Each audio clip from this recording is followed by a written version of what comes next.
बऱ्याच वेळा आपल्याला देवाबद्दल गैरसमज होत असतो की देवाने असं का केलं, तसं का केलं नाही, परमेश्वर असं का करतो.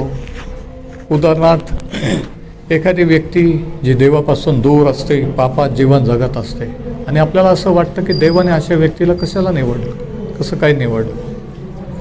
तर बऱ्याचशा गोष्टी देवाबद्दलच्या आपल्याला समजत नाहीत आणि त्याच्यामुळे गैरसमज होतो. परंतु आजच्या या शास्त्र भागात आपण पाहू की देव परमेश्वर म्हणजे शास्त्रातला देव कसा आहे, कसा नाही. रोमकरासपत्राचा अभ्यास करत असताना आज आपण 9व्या अध्यायात पोहोचलेलो आहोत आणि आजच्या संदेशाचा शीर्षक आहे देवाने चूक केली का, did God make a mistake. आणि या संदेश मालिकेचं नाव आहे जर्नी इन टू लाईफ, जीवनाकडे प्रवास. आता रोमकरासपत्र हे 3 विभागामध्ये आहे. पहिले 8 अध्याय सुवार्थ आणि त्याचे फायदे याच्याविषयी आहे. 12 ते 16 हे सुवार्थीचं दैनंदिन जीवनाला लागूकरण किंवा ख्रिस्ती जीवन याच्याविषयी आहे. पण मध्येच 9 ते 11 या 3 अध्यायामध्ये अचानक पाऊलाने विषय बदलला आणि तो इस्रायलाबद्दल काही गोष्टी सांगत आहे. आणि म्हणून 9 ते 11 हे 3 अध्याय इस्रायला संबंधात आहेत. 9व्या अध्यायात इस्रायलचा भूतकाळ, 10व्या अध्यायात सांप्रतकाळ, सध्याची परिस्थिती आणि 11व्या अध्यायामध्ये इस्रायलचा भविष्यकाळ की त्यांचं काय होणार आहे. आता 9व्या अध्यायामध्ये पौल आपल्याला सांगतो की देव परमेश्वर बदललेला नाही, त्याचे वचन किंवा त्याचे निर्णय बदलत नसतात. आणि 4 देवाविषयीचे 4 सद्गुण किंवा 4 ॲट्रिब्यूट्स ऑफ गॉड, देवाचे 4 वैशिष्ट्य तो ह्या 9व्या अध्यायात आपल्याला प्रगट करतो. काही प्रश्न विचारून, जे प्रश्न कदाचित तुमचे प्रश्न आज असू शकतील. वचन 1 ते 13 मध्ये देवाची विश्वसनीयता, गॉड्स फेथफुलनेस. वचन 14 ते 18 मध्ये देवाचं नीतिमत्व, गॉड्स रायचसनेस. वचन 19 ते 29 मध्ये देवाचं न्यायत्व की तो यथायोग्य न्याय करणारा देव आहे. आणि 30 ते 31 मध्ये देवाची कृपा की तो कृपा करणारा देव आहे. आणि 3 प्रश्न पौलाने विचारून त्याचे उत्तरं दिलेले आहेत. उदाहरणार्थ 14 वचन बघा, 9:14. तर आपण काय म्हणावे, देवाच्या ठाई अन्याय आहे का.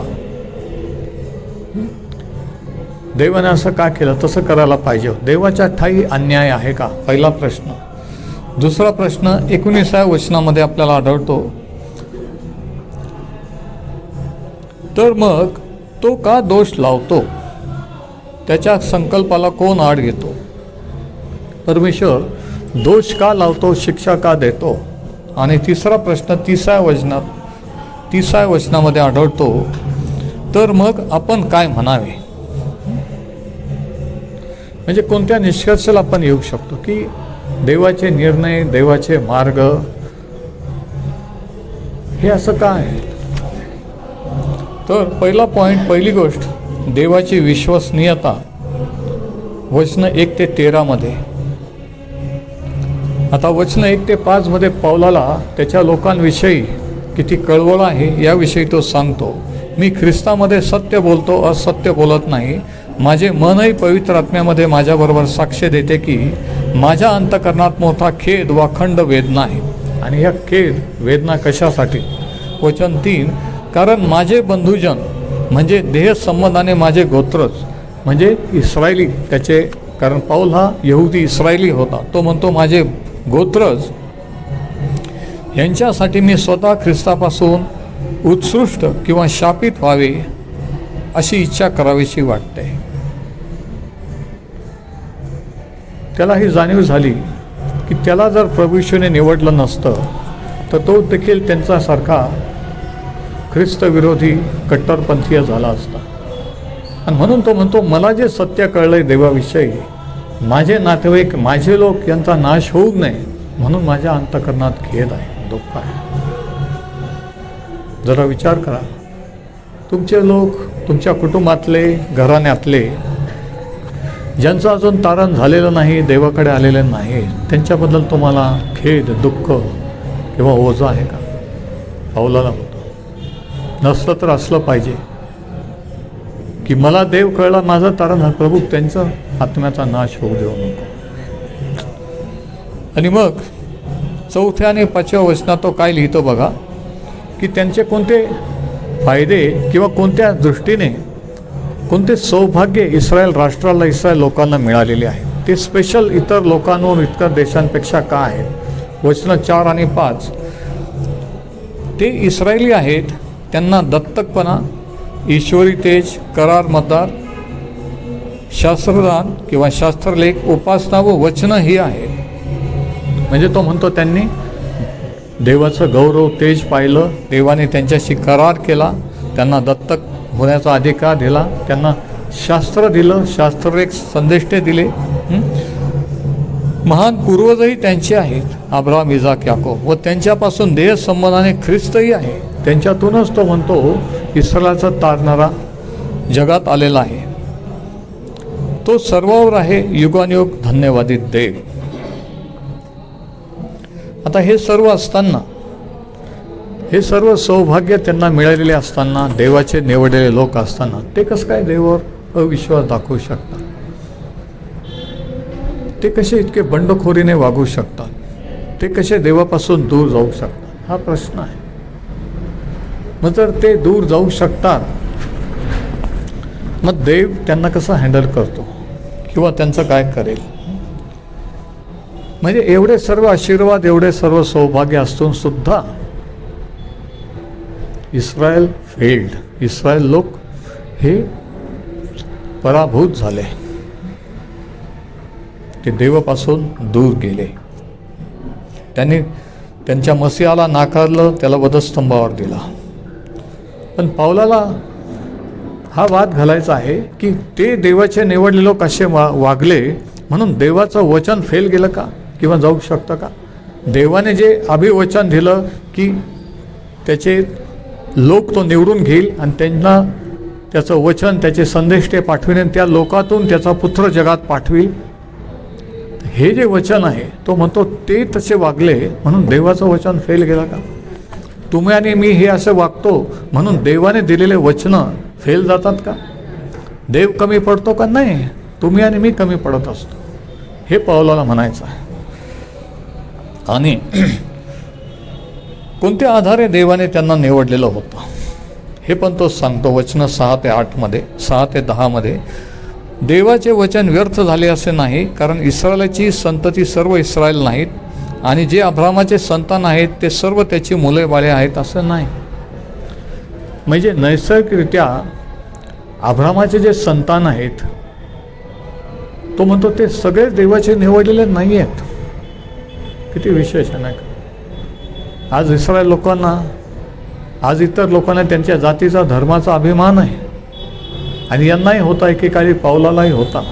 पण तो म्हणतो की सगळे जे अब्रामाचे संतान, वंशज, ते सगळे देवाचे निवडलेले लोक नाहीत. किती शॉकिंग आहे ना का वचन? आणि पुढे तो काय म्हणतो बघा, तर इसाकाच्या वंशाला तुझे संतान म्हणतील, म्हणजे देहद्वारे झालेले मुलं बाळं देवाचे मुलं बाळं आहेत असे नाही, तर वचनाची मुले बाळेच संतानाशी मोजण्यात येतात. हे प्रिन्सिपल किंवा हे तत्व आहे की आम्ही ख्रिस्ती घराण्यात जन्मलो म्हणजे आपोआप आम्ही देवाचे होतो असं नाही. तसं त्यांना वाटत होतं इस्रायलाला, आम्ही इस्रायलाच्या अब्रामाचे संतान आहे म्हणजे आम्ही देवाचे निवडलेले, मग आम्ही काही करू, कसंही वागू, देव आम्हाला आत घेईल. ह्या भ्रमात ते होते, आणि या भ्रमात आज अनेक ख्रिस्ती लोक आहेत. पण तो स्पष्ट करतो की जे वचनाचे मुलं, वचन दिलेले, ते देवाचे निवडलेले आहे. दैहिकरित्या जे आहेत, जाती धर्मातून ते नाही. वचन 9, कारण पुढे त्याच दिवसात मी येईल तेव्हा सारेला पुत्र होईल असं वचन दिलं, आणि मग इसाक झाला. म्हणजे 6 ते 10 मध्ये तो म्हणतो की नैसर्गिकरित्या जे इस्रायल ते सगळेच देवाचे निवडलेले नाहीत. आणि दुसरी गोष्ट 11 ते 13 मध्ये तो काय म्हणतो बघा, मुले अजून जन्मले नाहीत, नव्हती, त्यांना काही बरं वाईट केलेलं नव्हतं, तेव्हा देवाचा जो संकल्प निवडणुकीने किंवा निवडीने असतो तो कर्मामुळे नव्हे तर पाचारण करण्याच्या इच्छेने कायम राहावा म्हणून. तो म्हणतो की हे मुलं जन्मले नव्हते, त्यांनी बरं वाईट केलेलं नव्हतं, त्याच्या अगोदर देवाने त्यांना निवडलं. म्हणजे देवाची निवड ही कोणत्या घराण्यातून आपण जन्मलो त्याच्यावर नसते. पॉईंट दुसरा, पॉईंट 11 ते 13, की आपण काय चांगले कर्म करतो का वाईट कर्म करतो ह्याच्यावर पण देवाची निवड अवलंबून नसते, कारण आपल्या जन्मापूर्वी त्याने आपल्याला निवडलेलं असतं. मला वाटलं कोणीतरी ऐकत आहे. आपल्या जन्मापूर्वी आपल्याला बरं वाईट कळण्यापूर्वी त्याला माहीत असतं की कोण कितव्या वर्षी कधी त्याच्याकडे वळेल किंवा वळणार का नाही, आणि वळल्यानंतर त्यांच्यासाठी देवाने अगोदरच योजना केलेली असते. म्हणून तो म्हणतो की देवाचं सिलेक्शन किंवा देवाची निवड आपल्या कर्मधर्मावर अवलंबून नाही आहे. आमेन. आणि हे धार्मिक लोकांना खटकतं, हे शॉकिंग आहे. मग आम्ही हे इतकं करतो, हे व्यर्थ आहे का? व्यर्थ आहे वचनाच्या नुसार, की कर्म करून तारण नाही आहे, कृपेने तारण आहे. आपण देवापासून काहीतरी आशीर्वाद मिळू शकत नाही काहीतरी करून, ती देवाची मोफत देणगी आहे. हाच तर फरक इतर धर्मात आणि येशू ख्रिस्ताच्या सुवार्तेत आहे. आणि हे जर कळलं तर बायबल कळलं, नाही तर काही नाही कळलं, की करून मिळवायचं नसतं, ती देवाची मोफत देणगी आहे. मग ते शारीरिक आरोग्य असो, समृद्धी असो, कोणत्याही प्रकारचे आशीर्वाद, प्रार्थनेचे उत्तर असो, हे आपण किती चांगलं आहोत, आपण किती चांगलं करतो ह्याच्यावर अवलंबून नाही आहे, तर त्याची निवड त्याच्या इच्छेवर अवलंबून आहे. पाचारण करणाऱ्याच्या इच्छेने कायम राहावं म्हणून. तर पहिली गोष्ट देवाची विश्वसनीयता. तो म्हणतो इस्रायलने जरी विश्वास ठेवला नाही, अविश्वास दाखवला, असं चुकीचं वर्तन केलं, देवापासून वारंवार दूर गेले, म्हणून देव तसा आहे किंवा देव विश्वास ठेवण्याजोगा नाही असं होत नाही. तो म्हणतो देव विश्वासू आहे. पहिला पॉईंट, देव विश्वसनीय आहे. वचन 1 ते 13. दुसरा गुण देवाचा तो सांगतो वचन 14 ते 18 मध्ये. तर आपण काय म्हणावे? दुसरा प्रश्न, देवाच्या ठाई अन्याय आहे का? असे अगदी नाही. तो मोशाला म्हणाला, मी ज्याच्यावर दया करीन त्याच्यावर दया करीन, आणि ज्याच्यावर करुणा करीन त्याच्यावर करीन. हे तर इच्छा बाळगणाऱ्याकडे नाही व धावणाऱ्याकडे नाही, तर दया करणारा देव याच्याकडे आहे. तो म्हणतो हे देवाच्या इच्छेवर आहे. आपण त्याला म्हणू नाही शकत तिला का निवडलं, त्याला का निवडलं, त्याच्या इच्छेवर आहे. तो प्रत्येक गोष्ट माणसाला सांगून विचारून करत नाही. तो देव आहे. देव देव आहे, माणूस माणूस आहे. मला वाटलं कोणीतरी आमेन. मला वाटलं कोणाचं तरी लक्ष आहे. तर तो म्हणतो वचन 17 मध्ये, शास्त्रलेख फारोला सांगतो, याच करता मी तुला पुढे ठेवले आहे की तुझ्यावर आपला पराक्रम दाखवावा आणि माझे नाव सर्व पृथ्वीवर प्रख्यात करावे. फारोने आपल्याला माहिती आहे की कशा रीतीने 10 वेळेस देवाचं ऐकलं नाही. 10 पिढा मिसर देशावर आल्या, अख्ख्या मिसर देशाचा नाट. पण देव म्हणतो की मी फारोला निवडलं होतं. म्हणजे असे गव्हर्नमेंट, अशा सत्ता देव निवडतो का? हो. फारो सारखे, नबुकदनेसर सारखे. हे एक तत्व आहे, बऱ्याच वेळा आपल्याला समजत नाही. ते म्हणतात की सरकार चांगलं असलं, राजा चांगला असला तर सगळं चांगलं. तसं नाही आहे. विधर्मी राजाच्या अंडर दानिएल कामाला होता, तरी देवाने दानिएलाचा उपयोग केला. विधर्मी फारोच्या दरबारात योसेफ मुख्यमंत्री झाला, तरी देवाने त्याचा उपयोग केला. कोण म्हणतं की देवाला भिवून वागणारं सरकार पाहिजे? सरकारच्या वर देवाची सत्ता आहे. तो एकाला सत्तेवर आणतो, दुसऱ्याला सत्ता भ्रष्ट करतो. तर हे जे चुकीचे विचार, चुकीचे गैरसमज आपल्या मनात असतात, हे असं व्हायला पाहिजे, तसं देवाने असं, ह्या प्रश्नाचे उत्तर ह्या शास्त्र भागात आहे. म्हणून जरा नीट ऐका. ह्या प्रश्नाचे उत्तर तो देतो की असं कसं? मग तो उदाहरण देतो फारोचं, की परमेश्वराने फारोला निवडलं होतं की त्याचा गौरव प्रगट. आणि कसं गौरव प्रगट केलं? अख्ख्या फारोने प्रश्न विचारला, इस्रायलचा देव कोण, की मी त्याचं ऐकावं. आणि या प्रश्नाचं उत्तर देवाने 10 पिढा पाठवून दिला. आणि फारोला अख्ख्या मिस्र देशाच्या कोणाच्याही मनात शंका नाही राहिली की इस्रायलचा देव कोण आहे आणि तो काय करू शकतो. मी याच्यासाठी निवडलं होतं की देवाचं सामर्थ्य आणि फारो राजाच्या द्वारे प्रगट व्हावं, बाकीच्या जगाने लोकांनी पाहावं, म्हणून त्याला निवडलेलं आहे. म्हणून काही दुष्ट सत्ता देवाचं पराक्रम, देवाचं सामर्थ्य प्रगट करण्यासाठी देवाने नेमलेले असतात, निवडलेले असतात. 14 ते 18 मध्ये. कारण देवाची निवड ही त्याची निवड असते, है ना, त्याच्या इच्छेने असते. आपण जन्मल्यानंतर आपण कसं वागतो, काय करतो, आणि मग देव म्हणत नाही की आता ही चांगली, हा चांगला आहे, आता याला मी निवडून याचा उपयोग करेल. तसं नाही आहे. जन्माच्या अगोदर त्याला माहीत असतं की कोण कसं निघणार, कोण काय करणार, आणि त्याच्या अगोदर त्याने प्लॅन केलेला असतो. म्हणून तो म्हणतो की आपण काय करतो ह्या बेसिसवर देवाचं सिलेक्शन नाही. दुसरी गोष्ट म्हणतो की ज्या दुष्ट सत्ता आहेत त्या सुद्धा देवाने निवडलेल्या असतात, त्याचा गौरव, त्याचं सामर्थ्य प्रगट करण्यासाठी.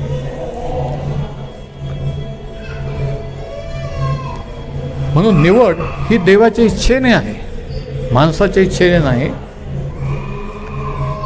आणि आपल्या सर्वांना दंड किंवा शिक्षेची गरज आहे, परंतु तरीही देव दया करतो. आता या ठिकाणी 2 व्यक्ती आणि देवाचं ह्या 2 व्यक्तींशी वेगवेगळं वर्तन हे आपल्याला पाहायला मिळतं. 14 ते 18 मध्ये वचन 17. शास्त्रलेख फारोला सांगतो की याच करता मी तुला पुढे ठेवले आहे की तुझ्यावर मी आपला पराक्रम दाखवावा आणि माझे नाव सर्व पृथ्वीवर प्रख्यात व्हावे. यावरून तो पाहिजे त्याच्यावर दया करतो, पाहिजे त्याला कठीण करतो.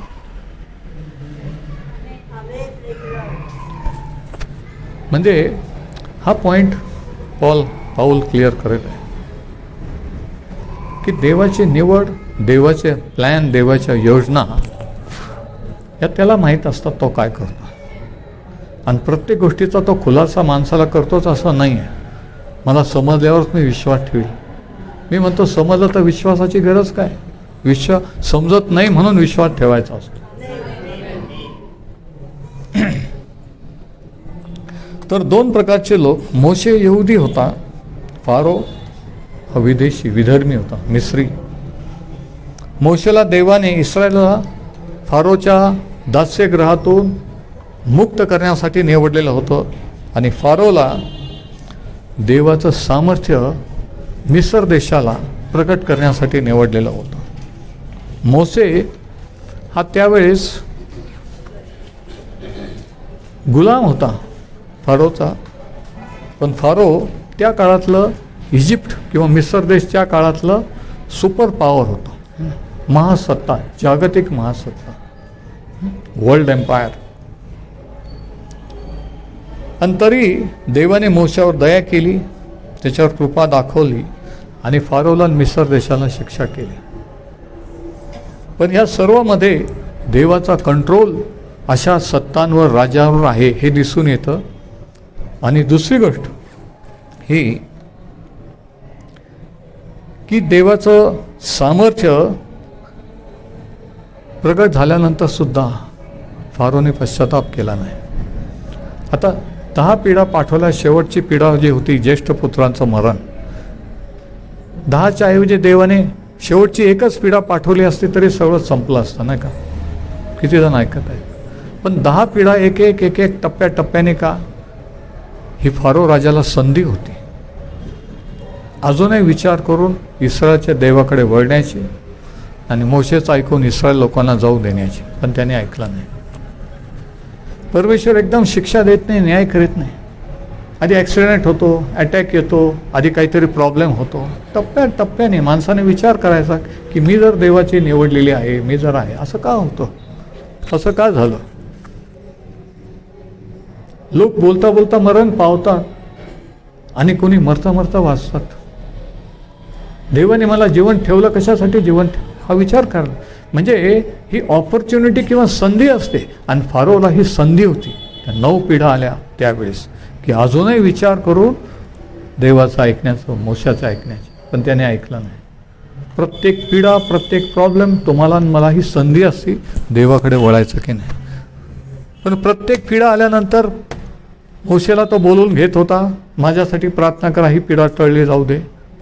मोशे जाऊन परमेश्वरला विनंती करायचा, ती पिढा टळली, सगळं क्लिअर झालं की तो म्हणायचं की मी इस्रायल लोकांना जाऊ देणार नाही, जा आपल्या आपल्या कामाला लागा. असं 9 वेळेस झालं. आणि असं आजही होतं. प्रॉब्लेम बरे झाले की लोकांना टाईम नसतो, लोक विसरून जातात. परत दुसरी पिढा आल्यानंतर म्हणतात आमच्यासाठी प्रार्थना करा. परत ती टळली गेली, प्रॉब्लेम सुटले की परत तेच. म्हणून या ठिकाणी तरी याच्यामध्ये देवाची सहनशीलता आणि देवाची दया दिसणे. देवाने एकाच दिवसात, एका क्षणात फारो राजाला जगातून काढून घेतलं असतं, पण तो तसं करत नाही. कारण कोणाचा नाश व्हावा ही त्याची इच्छा नाही. तो प्रत्येकाला संधी देतो. ती संधी आहे. वाचले म्हणजे विचार करायचा की का असं झालं, का वाचवलं, माझ्या वाचून देवाचं काय अडलेलं आहे, माझ्यासाठी त्याचा काही प्लॅन आहे का बरं वाचवलं, हा विचार करायचा. हे वॉर्निंग सिग्नल असतात की बरं झाल्यानंतर लगेच कामाला लागायचं नसतं. तर दुसरा पॉईंट या ठिकाणी वचन 14 ते 18 मध्ये देवाचं नीतिमत्व आपल्याला दिसून येतं. गॉड्स रायचियसनेस, की तो नीतिमान देव आहे, तो योग्य, तो न्याय करणारा देव आहे, तो कोणावर अन्याय करीत नाही. 14व्या वचनाच्या सुरुवातीला जो प्रश्न विचार की देव अन्यायी आहे का, याचं उत्तर आहे नाही. आणि म्हणून जर आज तुमच्या मनात काही शंका असतील तर या ठिकाणी पौलाने त्या शंकेचं उत्तर दिलेलं आहे की असं झालं, त्यांच्या बाबतीत तसं झालं, यांच्या बाबतीत म्हणजे देव तसं आहे असं नाही आहे. ते देवाच्या किती जवळ आहेत, किती लांब आहे, ते देवाचे आहेत का नाही हे त्यांना देवाला माहिती आहे. त्याच्यावरून देव कसा आहे हे जज करू नका. नाही समजलं, याच्यावरून देव कसा आहे याचा अनुमान लावू नका. तो म्हणतो की देव न्यायी आहे, नीतिमान आहे. तो नीतिमान आहे. गॉड्स रायचियस, देवाचं नीतिमत्व आपल्याला दिसून येतं. की जरी फारोचा, त्याच्या सैन्याचा आणि मिस्र देशाचा पिढा पाठवून नाश केला तरीही ते योग्य होतं, कारण फारोने देवाचं ऐकलेलं नव्हतं. देव शिक्षा देणार, पण तो लगेच शिक्षा देत नाही. लगेच त्याच वेळेस, त्याच दिवशी आदाम हवाला मारून टाकून नवीन आदाम हवा तयार करू शकला असता, पण तसं केलं का? तुम्ही आणि मी चुका, पाप केल्यानंतर तो लगेच शिक्षा पण तो देतो का? पण आपल्याला वाटतं की काहीच होत नाही. आणि हा गैरसमज माणसाला पापात नेतो, बंधनात नेत असतो की माझं काहीच झालं नाही, मी काहीच झालं. त्यांनी ते उघडपणे पापात राहतात, त्यांचं काहीच झालं नाही. आणि म्हणून असं करून पिढांना आमंत्रण येतं. आणि ही वॉर्निंग सिग्नल असते. तिसरी गोष्ट, वचन 19 पासून तो काय लिहितो बघा. यावर तू मला म्हणशील तर मग तो दोष का लावतो, का तो जबाबदार धरतो, का शिक्षा देतो, हा तिसरा प्रश्न. त्याच्या संकल्पाला म्हणजे देवाच्या संकल्पाला कोण आड येतो? देवाने जर ठरवलं मी असं करणार, कोणतं सरकार, कोणतं गव्हर्नमेंट किंवा संयुक्त राष्ट्रसंघ, युनायटेड नेशन्स त्याला आड येऊ शकतात का? नाही. जगाचा, सृष्टीचा निर्माण करता तो आहे आणि कोणतीच सत्ता त्याला अडवू शकत नाही किंवा त्याला जाब विचारू शकत नाही की तू असं का केलं. तरी लोक विचारतात आमच्यासारख्याला, सांगा बरं फळक साहेब देवाने असं का केलं? अरे मी देव नाही, तो देव आहे. इयोबाच्या मनात असे प्रश्न होते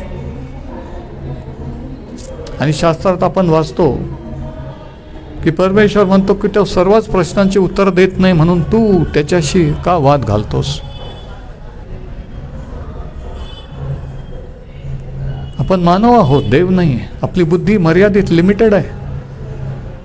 ज्यावेळेस आपण डॉक्टरकडे जातो, MD MS, ते सगळं ज्ञान सांगत नाही. तुम्हाला काय होतं विचारतात आणि तेवढीच ट्रीटमेंट देतात. ते सगळं त्यांचं नॉलेज सांगतात का? नाही. तसं तुम्ही आणि मी देवाजवळ जातो प्रार्थनेला, तेव्हा जे गरजेचं आहे तेवढंच तो प्रगट करतो. सगळं बाकीचं प्रगट करतं का? पण अनेकांना जे प्रगट केलेलं नाही त्याचं पडलेलं आहे. शास्त्र सांगतं अनुवाद 29:19 गुप्त गोष्टी परमेश्वराच्या आहेत, पण प्रगट केलेल्या गोष्टी आमच्या व आमच्या मुलाबाळांच्या निरंतरच्या आहेत. 2 गोष्टी आहेत, गुप्त आणि प्रगट केलेल्या. प्रगट केलेल्या गोष्टी वचनात लिहिलेल्या आहेत. जर प्रगट केलेल्या गोष्टी त्याच्या वचनातल्या जर समजत नाही तर मग तुम्हाला गुप्त गोष्टीचं काय करायचं?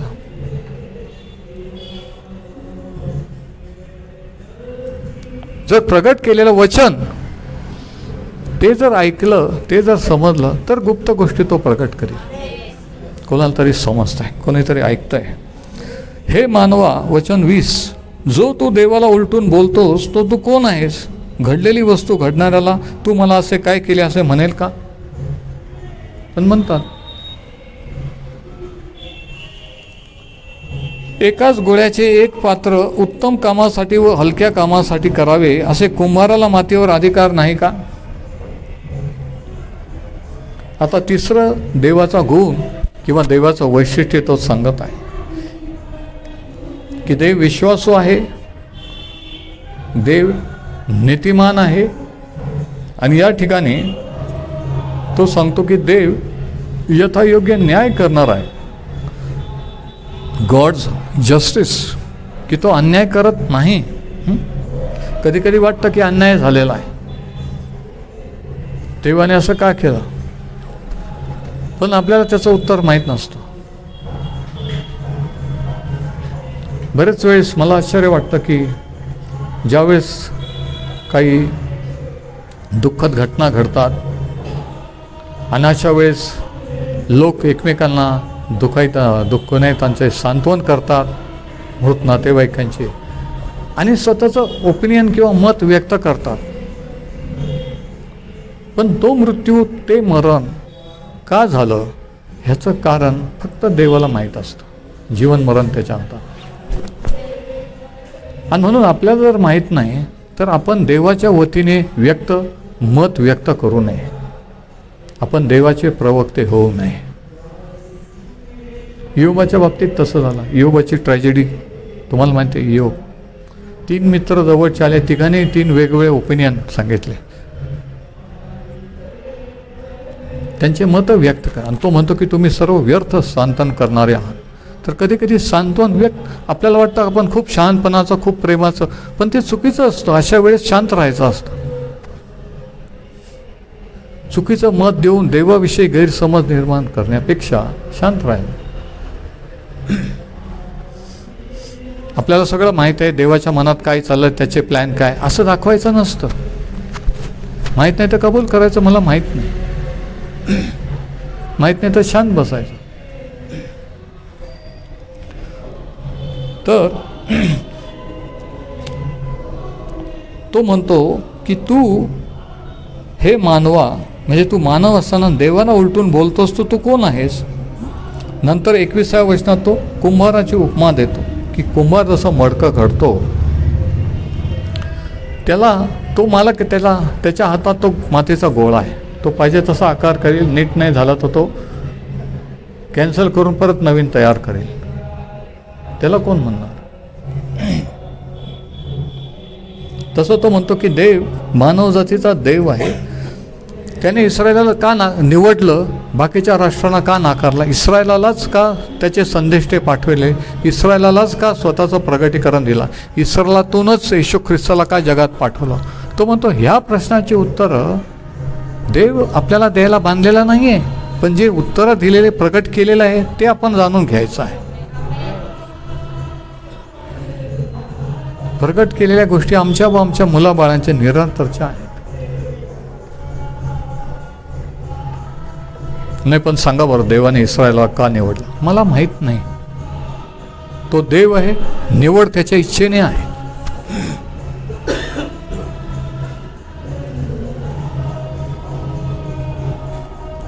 आणि पाऊल 3 उत्तर देतो या प्रश्नाचे. पहिलं उत्तर देव अन्यायी आहे का या प्रश्नाचं पहिलं उत्तर 19 ते 21 मध्ये की आपण मानव असून आपण देवाशी वाद घालणारे कोण, देवाशी आर्ग्युमेंट करणारे कोण. नाही मला समजलं तरच मी विश्वास ठेवेन, म्हणजे नाही समजलं तर देवाला विश्वास ठेवणार नाही असा त्याचा अर्थ होतो. म्हणजे देवाला आत घालणं की मला तू प्रगट कर, आधी मला कळू दे काय चाललेलं आहे, काय होणार आहे, मग मी तुझ्या मार्गात चालेल. हा उद्धटपणा आहे. देवाला देव न मानणं आहे, देवाचा आदर न करणं आहे. आणि याच्याही पलीकडे स्वतःला देवापेक्षा जास्त शहाणे समजणं. पण देवापेक्षा कोणी स्मार्ट आहे का? नाही.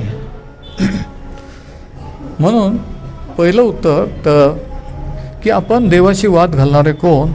दुसरं उत्तर तो 22 ते 24 मध्ये देतो. वचन 22 ते 24 बघा. आपला क्रोध दर्शवावा व आपले सामर्थ्य व्यक्त करावे. क्रोध आणि सामर्थ्य दोन शब्द जर अंडरलाईन करा. आपला क्रोध दर्शवावा व आपले सामर्थ्य व्यक्त करावे असे देवाच्या मनात असल्यामुळे नाशासाठी सिद्ध झालेल्या क्रोधाच्या पात्रांचे मोठ्या धीराने त्याने जर सहन केले. आता नाशाचे पात्र कोण होते, कोणाबद्दल तो बोलतो? फारो आणि त्याचे लोक. देवाला माहीत होतं की हा वळणार नाही आहे. देवाला आधीच माहीत असतं कोण वळणार कोण नाही आहे. आपल्याला माहीत नसतं पण त्याला माहीत नसतं. पण तरी तो संधी देतो, कारण कोणाचा नाश व्हावा ही त्याची इच्छा नाही. तो म्हणतो वचन 22 आपला क्रोध दर्शवावा. देवाचा क्रोध त्याने ह्या निवडलेल्या पात्राला, फारोला आणि मिस्र देशाला कसा व्यक्त केला? 10 पिढावरून देवाचं सामर्थ्य निसर्गावर आहे आणि शेवटी माणसावर आहे हे देवाने दाखवून दिलं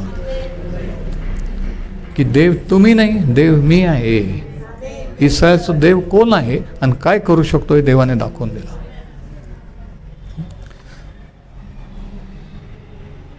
वचन 23 आणि 24 यासाठी की ज्या आपल्याला यहुद्यातून केवळ नव्हे तर विदेशी लोकातून पाचारण झाले. आता हे रोम इथले लोक हे विदेशी, विधर्मी. तुम्ही आणि मी भारतीय, विदेशी, विधर्मी. आपण काही यहुदी इस्रायली नाही आहे.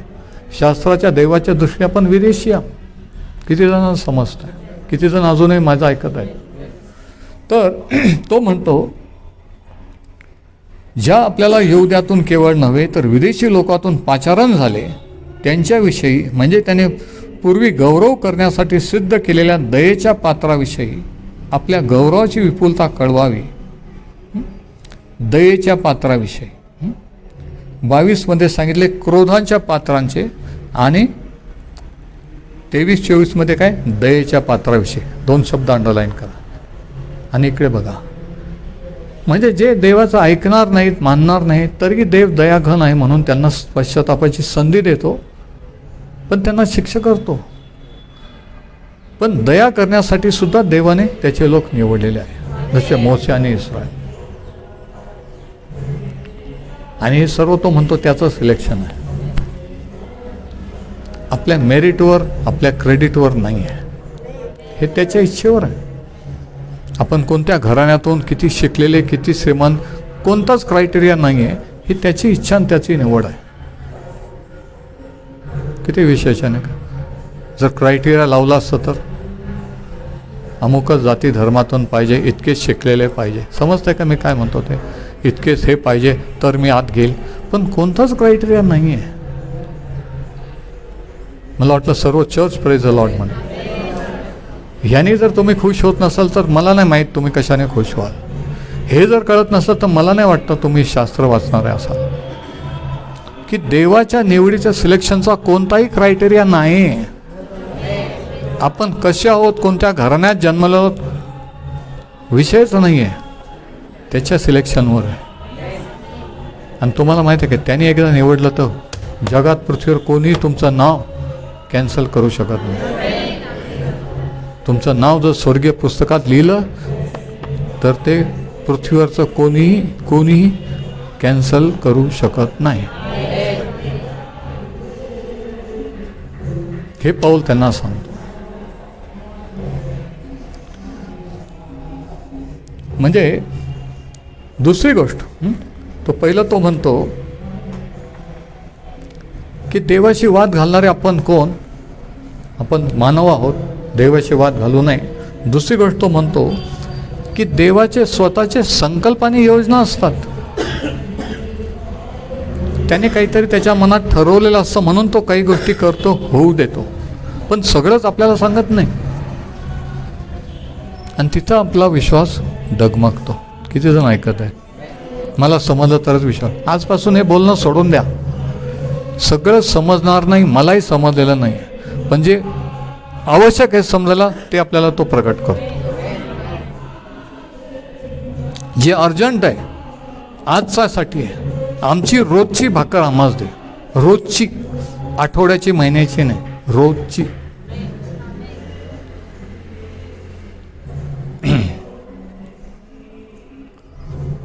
तर दुसरं कारण तो म्हणतो की देवाचे उद्देश असतात, त्याच्या योजना असतात. ते योजनेप्रमाणे तो कार्य करत असतो जगात आणि पृथ्वीवर. आणि त्याच्या योजनेतून देवाने इस्रायलाला साइडिंगला करून त्यांच्या अविश्वासामुळे परराष्ट्रीय विधर्म्यांना आपल्यासारख्यांना त्याच्या राज्यात घेतलं. आणि इस्रायलमधले विश्वास ठेवणारे आणि विदेशांमध्ये परराष्ट्रीयातले विश्वास ठेवणारे हे दोन्ही एकत्र करून तिसरा गट किंवा तिसरा ग्रुप म्हणजे चर्च तो निर्माण करीत आहे. म्हणून चर्च किंवा येशू ख्रिस्ताच्या मंडळीत विश्वासणारे यहुदी पण आहेत आणि विधर्मी पण आहेत.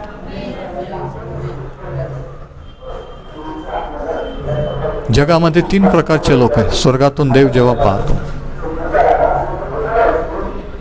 एक विदेशी विधर्मी, एक देवाचे निवडलेले इस्रायल, आणि तिसरा ग्रुप यहुदी इस्रायली आणि विदेशांमधून ख्रिस्तावर विश्वास ठेवून देवाकडे आलेले लोक म्हणजे चर्च किंवा मंडळी.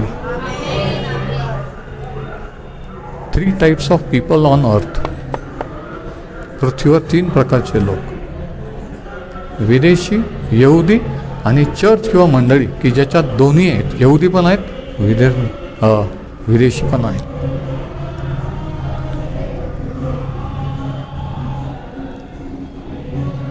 आणि मग 25 ते 29 मध्ये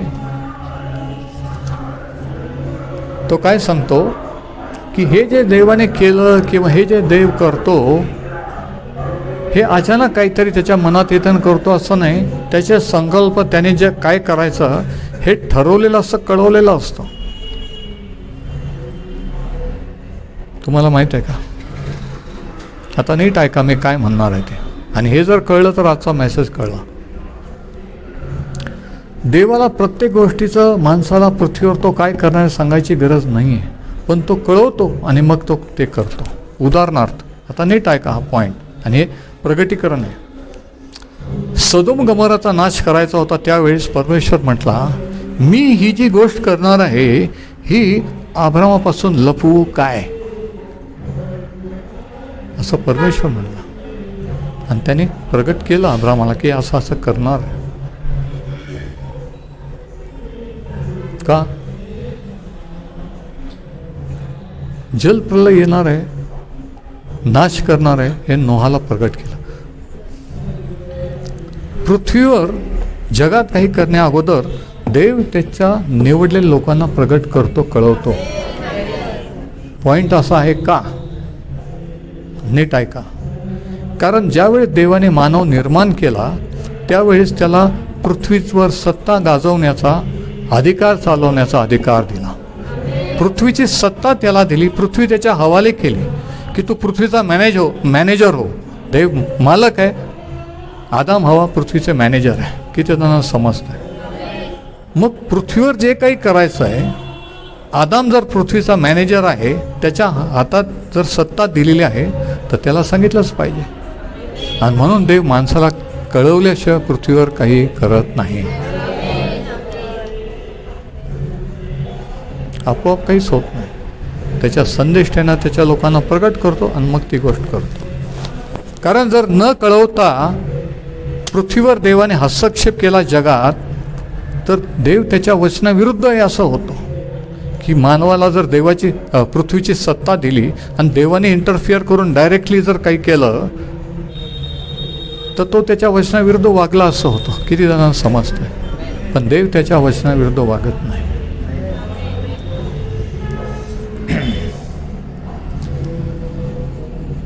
वचन 25, तो होशेच्या पुस्तकात हेही म्हणतो, जुन्या काळात होशेचा संदेष्टा, होशेच्या पुस्तकात हेही म्हणतो, जे माझे लोक नव्हत त्यांना मी आपले लोक म्हणेन, आणि जे प्रिय नाही तिला प्रिय म्हणेन. आणि असे होईल की तुम्ही माझे लोक नवा असे जेथे म्हणत तेथे त्यांना जिवंत देवाचे पुत्र असे म्हणतील. तो म्हणतो हे जे देवाने केलं करत आहे हे अगोदर त्याने होशे संदेष्टाच्याद्वारे सांगितलं होतं, त्याच्याप्रमाणे त्याचं वचन तो पाळत आहे. होशेचं पुस्तकाचा 2रा अध्याय आणि 23व्या वचनात परमेश्वराने होशे संदेष्टाला सांगितलं होतं की मी तिला आपल्यासाठी देशात पेरीन, मी रुहमेवर म्हणजे दया न पावलेलीवर दया करीन, व अम्मी माझे लोक नव्हत यांना तू माझे लोक आहेस असे म्हणतील, व तू माझा देव आहेस असे ते मला म्हणतील. ही भविष्यवाणी होती.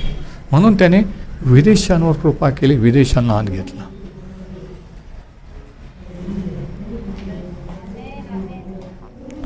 तसंच होशे 1 आणि 10 मध्ये सुद्धा जर आपण वाचलं, तथापि इस्रायलाची संतती समुद्राच्या वाळूसारखी संख्येने अपरिमित व अगण्य होईल, आणि असे घडून येईल की, आता ऐका, तुम्ही माझे लोक नवा असे जेथे त्यांना म्हणतात तेथे तुम्ही जिवंत देवाचे पुत्र आहात असे त्यांना म्हणेल. म्हणजे काय? म्हणजे हे इकडं ऐका, परमेश्वर ह्या संदेशाद्वारे इस्रायल लोकांना सांगतो, तुम्ही तर माझे निवडले लोक आहातच, पण जे माझे लोक नाहीत, ज्यांनी माझा शोध केला नाही, धावा केला नाही, त्यांना पण मी माझे लोक म्हणेन. ते पण माझी निर्मिती आहे. पण हे त्यांना कळलं नाही, पटलं नाही, आजही कळत नाही. त्यांना अभिमान आहे की आम्हीच अब्रामाचे संतान, आम्हीच देवाचे निवडले, हे शास्त्र आमचं, इस्रायलचा देव तो भारताचा अमेरिकेचा देव नाही, तो इस्रायलचा देव, तो आमचा देव आहे, ह्याचा अभिमान आहे. त्यांच्या स्वप्नातही नाही की देव दुसऱ्यांना सुद्धा आत घेणार आहे, आणि त्यांना आपल्याला मिळून एक तिसऱ्या प्रकारचे लोक म्हणजे चर्च निर्माण करणार आहे, हे त्यांना माहीत नाही. म्हणून पाऊल त्याच्या पत्रात म्हणतो की चर्च किंवा मंडळी हे एक गुज आहे, मिस्ट्री, जे जुन्या काळात माहीत नव्हतं. जुन्या काळाच्या इस्रायल लोकांना माहीतच नव्हतं की देव त्याचा पुत्र इस्रायलचा मसीहा येईल, आणि तो जे काही त्याचं अर्पण करील ते आमच्याच पुरतंच नाही, आमच्यासाठीच नाही, तर सर्व जगासाठी असेल. आणि जे बाकीचे लोक विश्वास ठेवतील त्यांनाही आपल्यासारखा अधिकार घेईल, आणि ते आपल्यासारखे देवाचे लोक होतील. हे त्यांना कधीच माहीत नव्हतं, आणि आजही माहीत नाही आहे. ते फक्त जातीच्या आणि धर्माच्या अभिमानात होते की आम्ही इस्रायली, आम्ही देवाचे निवडले, बस, दुसऱ्यांसाठी नाही, आमच्यासाठी देवाचे आशीर्वाद. असं कधी ऐकलं? काही लोकांची टेंडन्सी आपल्याला पाहिजे, ते दुसऱ्यांना देवाबद्दल सांगताना म्हणतात आमच्या देवाने असं केलं. अरे तो तुमचाच नाही, तो त्यांचाही देव आहे, तो सर्व जगाचा देव आहे. पण आमचा देव म्हणून तुम्ही भेदभाव करता, जे चुकीचं आहे. तो सर्व मानवजातीचा देव आहे. त्यांना माहीत नाही म्हणून ते भक्ती करत नाही, पण तो त्यांचाही निर्माण करता आणि त्यांचाही देव आहे.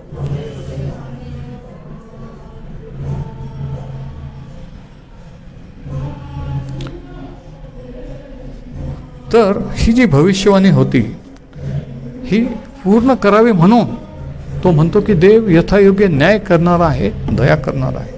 नंतर यशया, आता इस्रायलाबद्दल काय भविष्यवाणी होती? यशया 10, 22 आणि 23 या ठिकाणी यशया संदेष्टाने काय म्हटलं आपण वाचू. यशया 10, 22 आणि 23. कारण हे इस्रायला, तुझे लोक समुद्राच्या रेती इतके असले तरी त्यांचा अवशेष मात्र परत येईल. न्यायाने परिपूर्ण असा प्रलय नेमिला आहे.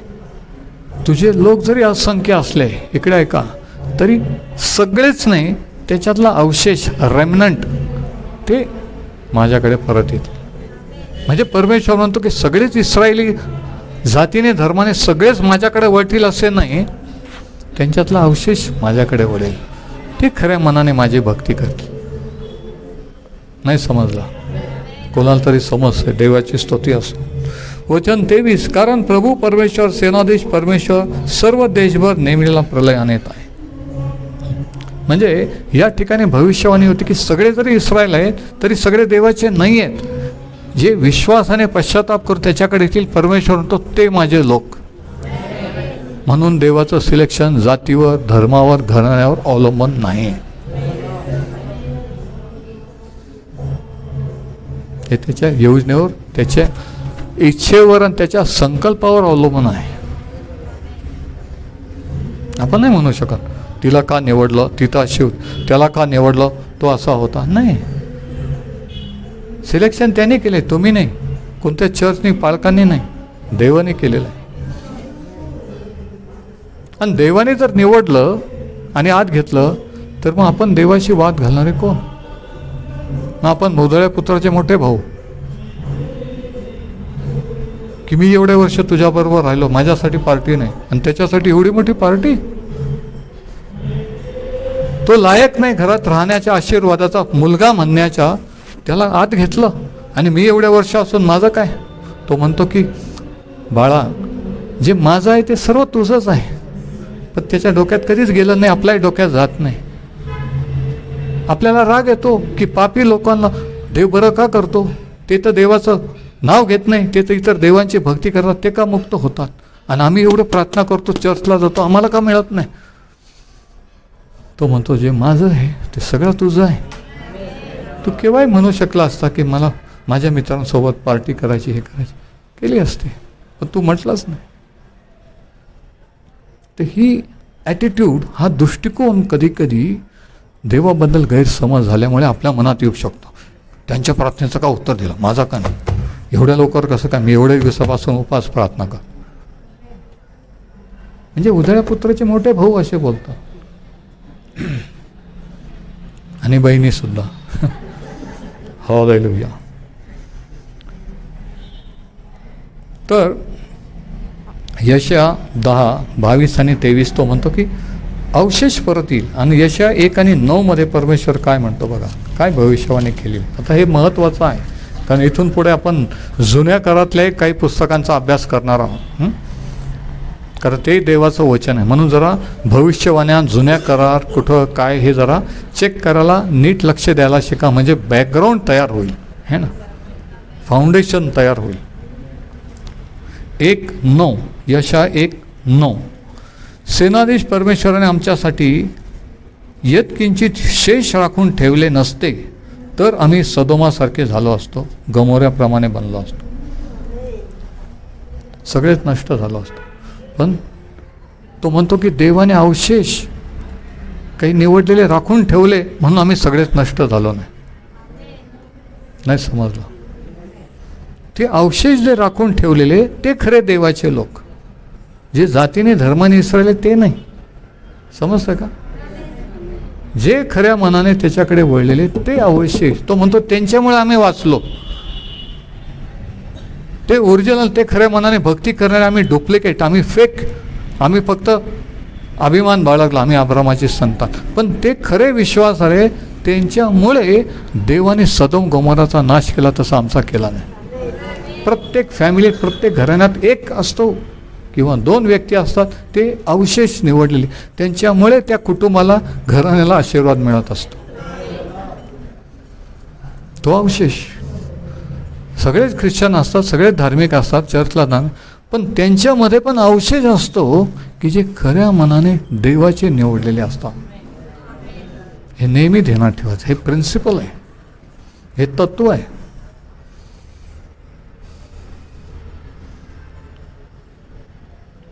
सगळी फॅमिली देवाकडे वळत नाही, 1 किंवा 2 कोणीतरी वळतात, ते त्याच्यात चालतात. त्यांच्याद्वारे देव दुसऱ्यांना आशीर्वादित करतो, दुसऱ्यांना सत्य प्रगट करतो, त्यांच्या प्रार्थनेने दुसऱ्यांना वाचवतो. ते बाकीचे काही समजत, हे शास्त्र शिकवतो. म्हणून 3रा पॉइंट की देव यथायोग्य न्याय करणारा आहे.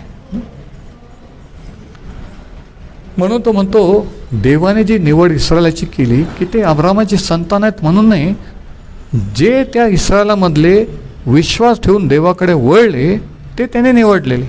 मग देव अन्याय आहे का? नाही. तो म्हणतो, देव म्हणतो की मी विदेशी जे माझे लोक नव्हत त्यास मी आपले लोक म्हणेन. म्हणजे विदेशी विदर इतर राष्ट्रातून जाती धर्मातून जे माझ्याकडे वळतील त्यांना पण मी माझे लोक म्हणेल. मग पाऊल म्हणतो की देव अन्यायी आहे का? मग इस्रायली म्हणावं का की नाही आम्हीच निवडलेले त्यांना का निवडलं? नाही, हे तो इस्रायलाला क्लिअर करतोय. म्हणून 9, 10, 11 हे अध्याय इस्रायला विषयी आहेत आणि ते महत्त्वाचं आहे. आपल्याला वाटतं सुवार्तेचा विश्वास ठेवून मध्येच इस्रायलचं का काढलं? ह्याच्यासाठी. म्हणून शास्त्रात उगीच काही लिहिलेलं नाही. समजत नाही तर थोडं बाजूला ठेवा, जे समजतं ते घेऊन चाला. एक दिवशी नाही समजलेलं पण समजेल.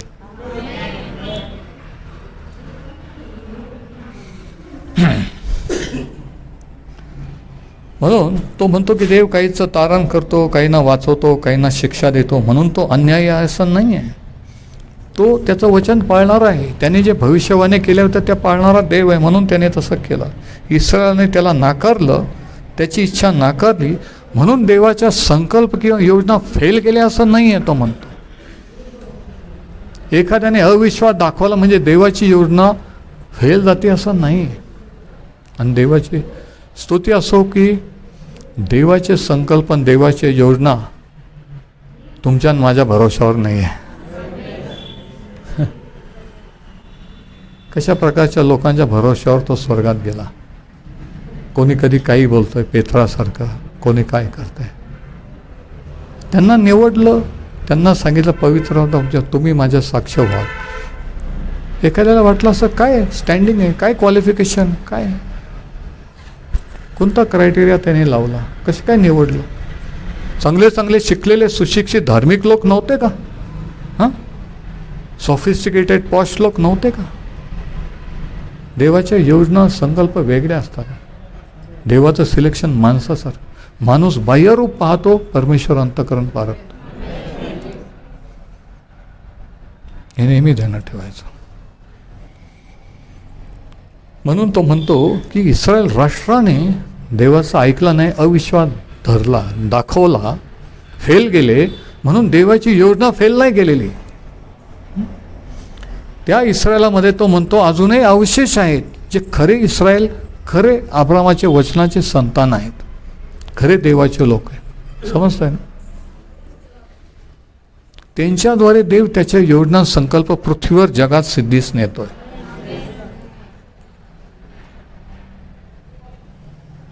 चौथा पॉइंट, देवाचे गुण तो या ठिकाणी प्रगट करतो. किती जण अजूनही जागे आहेत?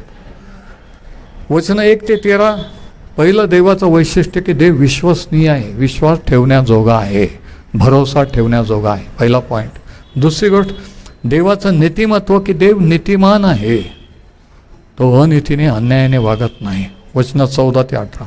तिसरा पॉईंट देवाचं न्यायत्व, गॉड जस्टिस, की तो यथायोग्य न्याय करणारा आहे. उत्पत्ती 18:25 मध्ये लिहिले की सर्व समर्थ न्याय विपरीत करील काय? नाही. देवाच्या कोर्टात योग्यच न्याय लागतो. आणि चौथा पॉइंट वचन 30 ते 33 मध्ये चौथा गुण आपल्याला देवाचा दिसून येतो. तर पॉइंट असा आहे की सर्वच इस्रायल ते इस्रायली नाही आहेत, पण त्यांच्यात जे विश्वास ठेवणारे आहे ते देवाचं वचन ग्रहण करून विश्वास ठेवून त्यांच्याद्वारे देव त्याचे संकल्प जगात सिद्धीस नेत आहे. आणि शेवटचा पॉईंट 30 ते 31, रोमकरासपत्र 9:30 ते 31. आणि या ठिकाणी काय लिहिले आपण जरा वाचूया. रोमन्स 9:30-31 या ठिकाणी पौल काय लिहितो? तर मग काय म्हणावे? तिसरा प्रश्न. 3 प्रश्न त्याने विचारले. मग आता हे जर असं आहे तर मग काय म्हणायचं? तर मग काय म्हणावे? असे की जे विदेशी लोक किंवा विधर्मी लोक नीतिमत्वाच्या मागे लागले नव्हते त्यांना नीतिमत्व म्हणजे जे नीतिमत्व विश्वासाच्या द्वारे आहे ते प्राप्त झाले. जे विदेशी लोक इस्रायलाच्या देवाला न मानणारे, इस्रायलचा देव ज्यांना माहीत नाही, त्यांना देवाने त्याचं नीतिमत्व, त्याची धार्मिकता ऑफर केली. तो म्हणतो आता काय म्हणायचं. हे किती विशेष आहे, बुद्धीच्या पलीकडे आहे. असं वाटतं की देव अन्याय आहे, मग हे लोक निवडले कशाला. यांना न्यायत्व, यांना धार्मिकता नाही दिली आणि विदेशांना दिली. हे कसं. किती जण ऐकत आहेत. वचन 31, परंतु इस्रायल लोक नीतिमत्वाच्या नियमामागे लागले होते, तरी ते त्या नियमापर्यंत किंवा नीतिमत्वापर्यंत येऊन पोहोचले नाहीत. का नाहीत. आता इकडे बघा, तो म्हणतो इस्रायल लोक, इकडे बघा, इस्रायल लोक ज्यांना देवाने विधी, नियम, अर्पण हे सगळं नियमशास्त्र दिलं होतं, ते पाळत आलेले होते, त्यांना निवडलेलं होतं, पण त्यांना देवाने त्याचं नीतिमत्व नाही दिलं. आणि ज्या लोकांनी त्याचा शोध केला नाही, जे देवाचे एक एक नव्हते, त्यांना देवाने कसं आत घेतलं. असं का. आणि याचं उत्तर पुढच्या वचनात तो देतो. का नाहीत. कारण विश्वासाने नव्हे तर कर्माने कार्य होईल असे समजून ते म्हणजे इस्रायली त्याच्या मागे लागले. इस्रायल लोकांचा विश्वास कशावर होता. जे ते करत आहेत त्याच्यावर होता. जे ते करत आहेत, नियमशास्त्राचं पालन वगैरे, त्याच्यावर त्यांचा विश्वास होता. पण ज्यांना नियमशास्त्र नव्हतं, कोणत्या आज्ञा नव्हत्या, त्यांना देवाने कसं काय आत घेतलं. आणि याचं उत्तर तो म्हणतो, ऐका, विधर्मी विदेशी लोक फक्त देवावर विश्वास ठेवला म्हणून देवाने त्यांना आत घेतला. आणि यांनी विश्वास ते जे कर्म धर्म करत होते त्याच्यावर ठेवला म्हणून त्यांना नाकारला. नाही समजला. इकडे आहे का. विश्वास हे सर्वजण म्हणतात, पण कोणावर आहे. आपल्या स्वतःवर आपण काय करतो त्याच्यावर आहे का देवाने काय केलं त्याच्यावर आहे, हा प्रश्न आहे. आणि बरेच जणांचा विश्वास कशावर आहे. आपण जे मी एवढं करतो, मग सांगा बरं पाळक साहेब, का बरं देव माझे प्रार्थना ऐकतो. तुमचे कसे काय. मग आम्ही एवढं करतो ना. म्हणजे तुमचा विश्वास तुम्ही काय करता देवासाठी त्याच्यावर आहे, पण आमचा विश्वास देवाने येशू ख्रिस्ताने काय केलं त्याच्यावर आहे. हा फरक इस्रायल आणि विधर्म्यांमध्ये किती जणांना समजत आहे. विश्वास सगळ्यांचाच आहे हो, पण पॉईंट असा आहे की कोणावर आहे. स्वतःवर आपण काय करतो त्या कर्म धर्मावर आहे, की प्रभू येशूने देवाने काय केलं त्याच्याद्वारे त्याच्यावर आहे. याच्यावर आपल्याला देवाकडून मिळणार का नाही हे अवलंबून आहे.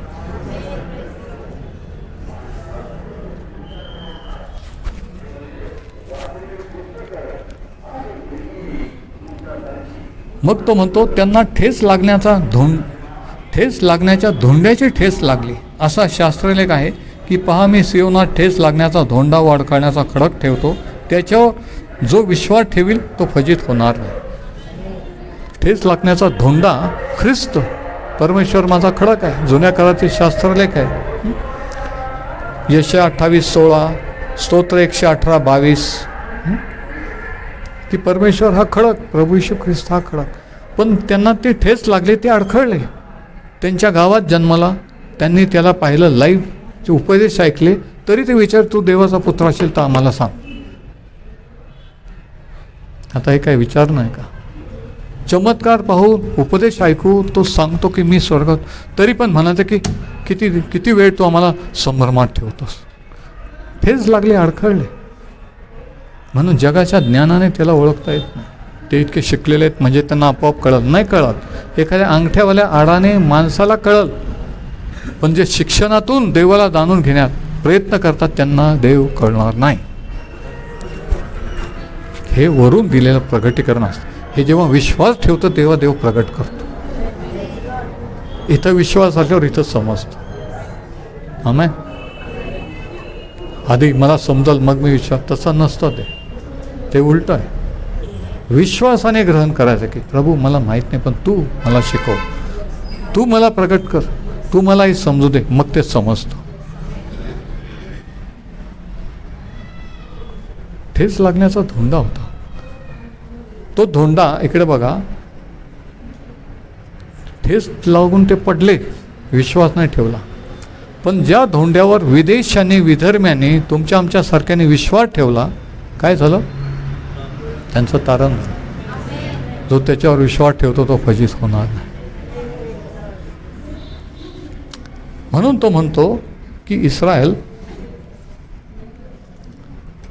हे फेल गेले. म्हणून चौथा पॉईंट इथून देवाचं काय दिसून येतं? देवाची कृपा.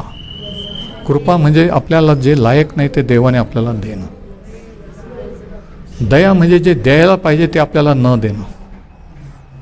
एखादा गुन्हेगार आहे, मर्डर केला, गुन्हा केला, तो शिक्षेस पात्र आहे,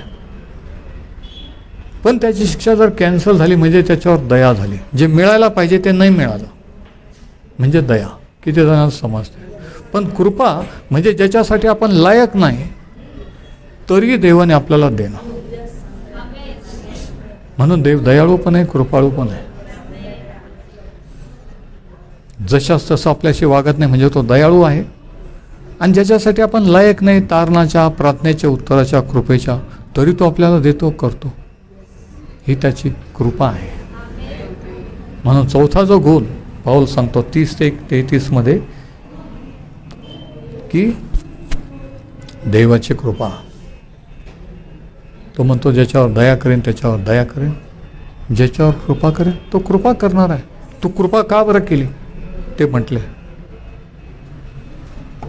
तो माणूस भ्रष्ट आहे, त्या जक्काईच्या घरी का जेवायला गेला तो? किंवा ती शोमरोनी स्त्री त्या विहिरीवर काय करता एवढ्या वेळ बोलत उभा राहायची? ती बाई किती भ्रष्ट आहे, कशी माहीत नाही का? का बरं दया केली? ते असे लोक त्यांना का बरं प्रभू येशूने बरं केलं?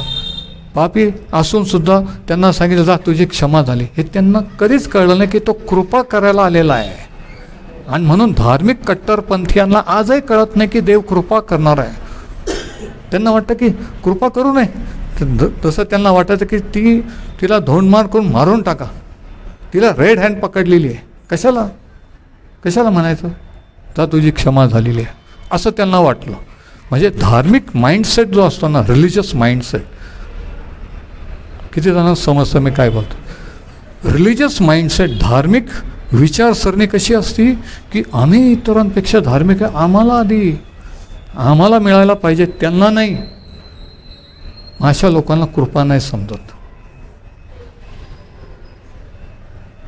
ख्रिस्त येशू पापी जनांना ताराव्या जगात आला.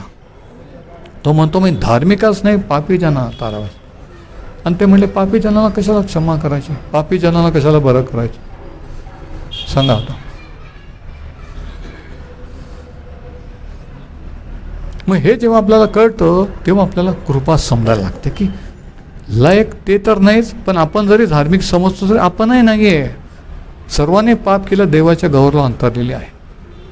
आपल्यालाही कृपेची गरज आहे जशी त्यांना आहे, आपल्यालाही क्षमेची गरज आहे जशी त्यांना आहे. आमेन. म्हणून चौथा गुण देवाचा तो सांगतो की देव कृपा करणारा आहे. हे जे देवाने इस्रायला बाबतीत कसं वर्तन केलं की इस्रायला कसं हँडल करतो ह्याच्यातून देवाबद्दल तो म्हणतो गैरसमज करून घेऊ नका. तो विश्वास ठेवण्याजोगा आहे, है ना. तो विश्वसनीय आहे.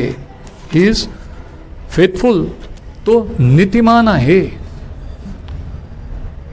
तो नीतीने योग्य ते करणार आहे. तो यथायोग्य न्याय करणारा आहे आणि तो कृपा करणारा आहे. मग आता प्रश्न असा आहे आणि शेवटचा पॉईंट असा की इस्रायलाने अविश्वास ठेवून नाकारलं म्हणून सुवार्ता विदेशांकडे वळली आणि देवाने आपल्याला आत घेतलं. पण त्यांना कायमचं नाकारलेलं नाही आहे. त्यांचं काय होईल आपण येणाऱ्या संदेशात पाहू. तात्पुरतं त्यांना साइडिंगला ठेवलेले, तात्पुरते मानत नाही की ख्रिस्त त्यांचा मसीहा आहे. म्हणून सुवार्ता आपल्याकडे आलेली आहे.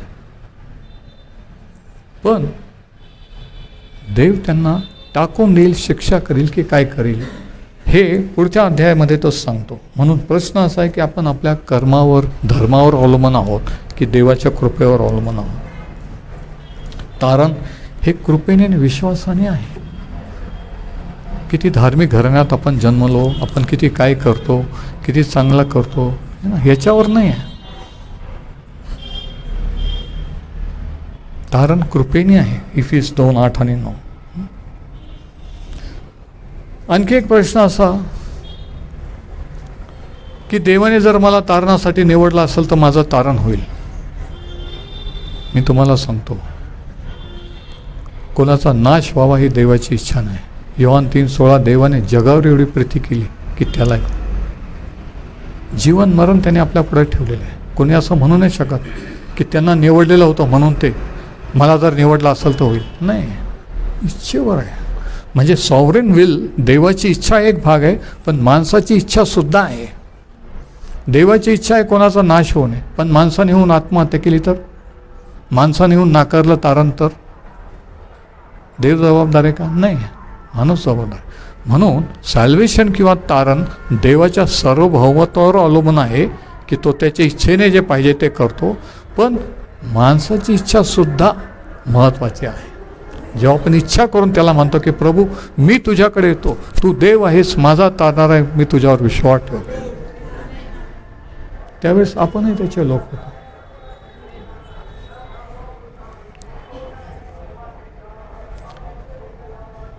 आणि म्हणून देव अजूनही विश्वसनीय आहे, न्यायी आहे, कृपाळू आहे आणि त्याचं वचन पाळणार आहे. परमेश्वर हे वचन आशीर्वादित करो.